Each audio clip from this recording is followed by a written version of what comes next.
What's up, everybody? In today's video, we're talking about what happens when you, as a freelancer, get punched in the face. And we're also going to talk about how you respond is going to define whether or not you succeed as a freelancer or you fail, or at least fail for a while before you succeed ultimately. That's today's topic, so when you're ready, let's get to it.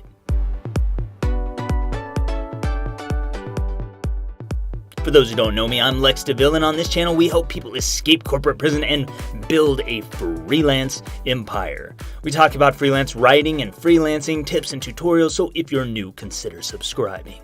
Today's topic is about what to do or what happens when you get punched in the face as a freelancer, and I'm specifically talking about you put your sweat, blood, and tears into some project, whether it's copywriting, it's web design, it's social media, whatever it is, and you've got this project, you've asked the client questions, you think that you're on the right track, and you put all this time and effort into it, and finally you deliver it, and you're like, yes, I'm done, it's payday, here it is, take it. And you give this thing to the client, and they wait a while, and you're like, after a while, you're like, what is going on? Why aren't they responding? And they're waiting, and the reason they're waiting is because they're about to say this: I hate it, or I don't like it, or it sucks. And that sucks whenever that happens, because that is a punch right in your jaw. It's a punch to the face, and how you respond is going to change your results. It's going to change what happens next. And the way I used to respond, I want to share this because there's the way I used to respond and the way I respond now, and they're two very different ways, and they change my results quite a bit. So the way I used to respond when I got punched in the face, by the way, before we get into this, let me know down in the comments, has this ever happened to you? Have you done this where you've turned in some really hard work and other people, your client, said, no, this is a no-go, this sucks, it's not at all what I want? Let me know in a comment, because I want to know how many other people are facing this. But when I've had it happen to me in the past, a client would say, no, that sucks, and I would give them like maybe one chance to explain, or maybe I wouldn't, because a lot of the times I'm just like, okay, this is already going downhill real fast. You just told me that something I worked really hard on sucks, and now I'm going to destroy you. No, I wouldn't go that far, but what I would do is usually I would just cancel the contract. I would say, you know what? I would take it totally personally. That's done. I'm not working with you. I'm not going to go forward, like try to revise this and have you tell me it sucks again, only to give me negative feedback after I've done multiple rounds of working on this and you still don't like it. So that's what I used to do, and it really doesn't get you anywhere as a freelancer. And what it does get you is you waste a lot of time, you end up throwing away money, and you end up burning a bridge with the client, and that's not the most effective way to freelance. So I wanted to talk about this today because I know some of you are doing this and are dealing with this. You get punched in the face, you react the same way I did, and you would just like either ditch the client or just, cancel the contract or get away from them in whatever way you had to. You lose out a lot when you do that. That's my point, I guess. And today, when that happens to me, I have a different approach now that helps me out a little bit. Maybe it'll work for you, maybe it won't.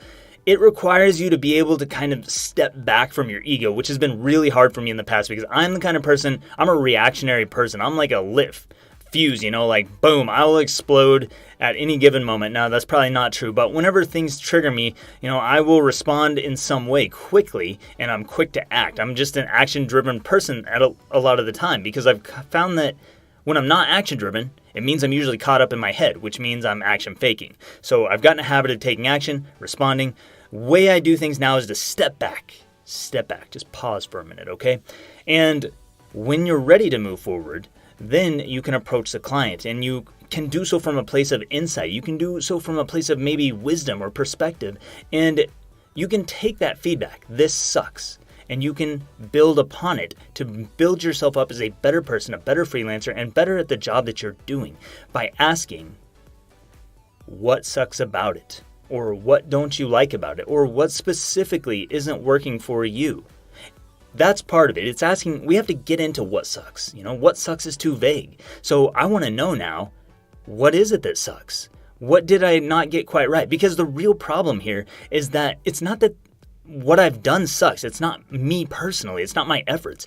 It's that there's a miscommunication. There's a gap in the communications between the client and myself. Somewhere, something was lost in translation along the way, even if I ask questions. So as a good freelancer, as somebody who is good at delivering value for my clients, I have to ask this question. I have to say, what didn't you like about it? Or what would you like me to change? Or what sucks? What do you think isn't working here? They're going to give you feedback. And when they give you that feedback, it's going to tell you exactly what they don't like. And you can also ask, how would you do it differently? Or what would you like to see changed? What would you like to see done differently? And then you're going to take that feedback that they give you and you're going to use it to change your creation.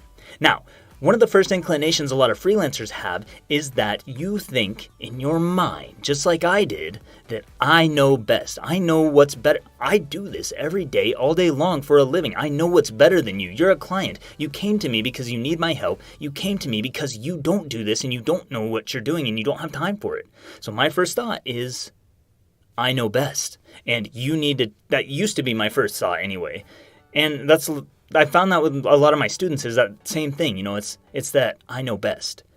But if you were really the expert that you like to think you are, then the best thing is to get that feedback and take that feedback and integrate it into your projects for your revision rounds. So you're going to say, okay, this sucks, this sucks, this sucks, this sucks. That's what she doesn't like. That's what he doesn't like. Whoever, you're going to remove that stuff. Get rid of it from your project. And then you're going to say, this is all the stuff that they said they want to see. So now you're going to put this stuff in the project. So we've gotten rid of the stuff they don't want, we've put the stuff in that they do want, and now there's one other requirement that we have to fulfill because we are freaking experts and we like to think that in our minds. So now that we've given them what they want, we've removed what they don't want, we have to move these things around, we have to mold them and work our magic so that we also get the results that they want. And that means if I'm a copywriter, I need to remove the language they don't like, and I need to replace it with the language they do like, so that once I've done that and they see that, they're like, wow, this is amazing, this is great copy. But within that, I also have to move their people. So I have to work within their framework to give their people, their customers, what they need. And if you are good, you can do that. Whether it's with web design, copywriting, blog post, whatever it is you're doing, you can work within your client's framework. But it starts by taking that step back and saying, hey, what sucks about this and what would you like to see changed? And if you can't do that, then you're not going to succeed as much as you want to. And if you can do that, you're going to build awesome relationships. Because once you get through this the first time, what's going to happen is that the client is going to know, you know what you're doing, you're asking the right questions, you were able to deliver what she or he wanted, and now they don't have to be so nitpicky with you in the future. And you get paid for all that work you did. So you actually make money, you don't waste your time, and you save yourself time in the future, and you build a relationship instead of burning a bridge, a relationship that can turn into referrals, it can turn into more work, it can turn into more money coming into you, and all of these things can expand and happen. So I want you to be thinking about that. If you were someone who has those rapid fire, you just told me I suck, you know what, you suck. I know best because I'm the expert. If that's you, then I want you to take a step back, breathe for a moment, come back a little bit later and say, what sucks? What is it about this that sucks? And also, what would you like me to change? What would you like to see differently going forward? We need to approach this from a calm, rational place. And when you do that, you are going to start to look like the freaking expert that you really are. And then when you take that and you give them what they want and you take out what they don't want and you also satisfy their customers and clients, then you're an expert. That's all I got for this one. Thanks so much for watching. I'm Lex DeVille. Subscribe down below if you want to see more. I'll see you next time.